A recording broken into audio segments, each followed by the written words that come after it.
Now, trading in the Forex includes some costs of doing so. Most of the time, those costs are the spread.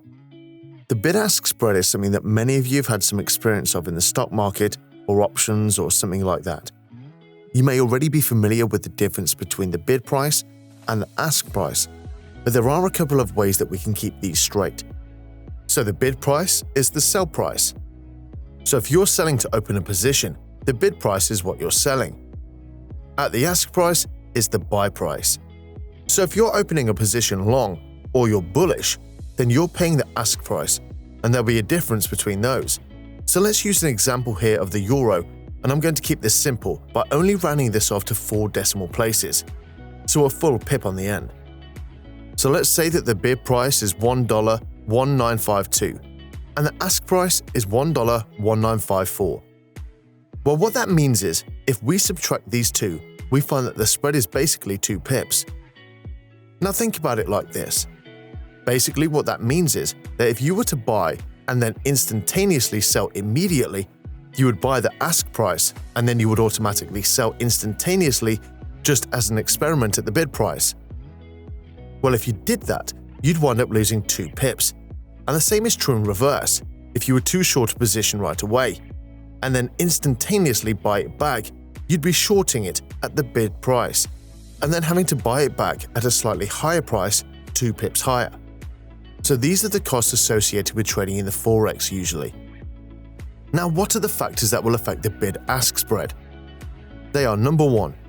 They're usually variable now. Sometimes you can find spreads that are fixed, but it usually comes with conditions.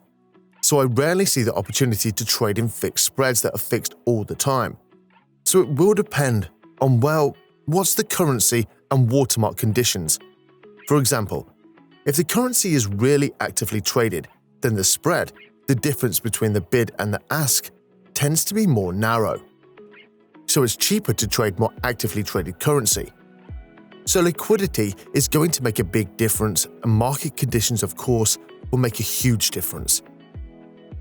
As an example, what if there's been a big announcement from the Federal Reserve or the Swiss National Bank or something like that? Well, all of a sudden, that bid-ask spread can get really wide, and it can be very expensive to be trading very frequently in and out of a position. It will also vary depending on your dealer. So dealers will treat their customers in different ways, and they specialize in different kinds of trading. Sometimes. So there will be some variability on what those trading costs are for you than it is for other Forex participants. Now, why is that? Well, let's learn a little about dealers themselves. Number 1. The currency market is a market that traded over the counter. The currency market is a market that is traded over the counter. Now, what that means is that your dealer is the counterparty. So when you're buying, they're essentially the seller. Now, depending on the dealer, it may be that they have another party behind them who is acting as the seller. But either way, you're not sending it to an exchange to be cleared. It's either being cleared by your dealer or by a partner of your dealer. So they're either sending it to a larger entity behind them, like a bank to take the other side of your trade, or they're taking the other side of your trade. So they act as the counterparty, and that means that there will be some variability from one dealer to the next. Now, there's usually not very much, but there can be a little bit. Now, what this is called is an over-the-counter market, or OTC.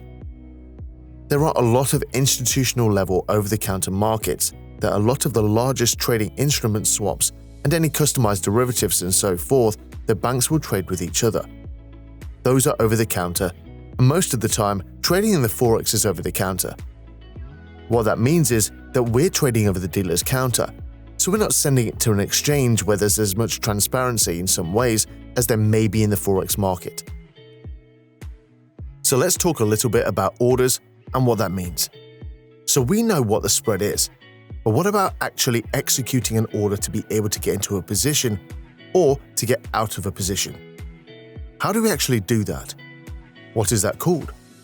What are the terms for that? Because there are a lot of ways that we can customize the way that we're opening a position or closing a position to really suit the strategy that we're in. Now, generally speaking, orders were going to fall into one of 2 categories. There's a market order, Now, a market order is basically whatever you're saying. You're telling the dealer, I want as close as you can get to whatever the current market price is. Now, the Forex market is really actively traded. It tends to be super liquid most of the time. So whatever price you see in the market at the time that you put in a market order, usually that's the price you get. Now, that's not always going to be true, but usually it's pretty darn close to what you'll get the current market price because it's so liquid and actively traded. However, pending orders is another approach. Now, the most common pending order is some form of a limit order. Now, this is an order where you are telling your broker or your dealer what is the price that you're willing to pay to get into a position or what price that you're willing to accept to get out of a position, and they won't fill you unless they can actually give you that price. So let's look at a couple of examples of this. Now, we're going to assume here that a trader is looking at the market and they think they've got an opportunity on this little breakout here. Now, this is the pound, and they think they've got an opportunity to go long at 136 even. So they think there's a breakout right there, and they're going to use a market order. Now, what that means is that they would expect that they're probably going to be filled approximately at that level. So maybe they're going to be off by a little bit, but they might choose to use a market order if they were more concerned about their fill. In other words, they just want to get into the position or get out of the position, but not as worried about the specific price that you're getting. Now, the alternative here would be to use a limit order. Now, in this case, let's assume the same scenario. This is still the pound to the dollar, and we're still going to suggest this trader wants to be able to get in at $1.36. We're just going to use that even in this case. Now, they put in a limit order at $1.36, and what that means is they will not be filled unless they can actually get that price. Now, here's a couple of things to remember. The way that limit orders work in the Forex, usually you can also, if you're buying, you can only put the limit order underneath the current market price. So if you want to be able to get a buy order in a specific price that you designate with a limit order, then you're going to put it at a price slightly below what the market price is. Now the opposite is true. So if you are selling, you can use a limit order there as well. So if you're opening a position as a short position where you're a little bearish on the market, we can do the same thing.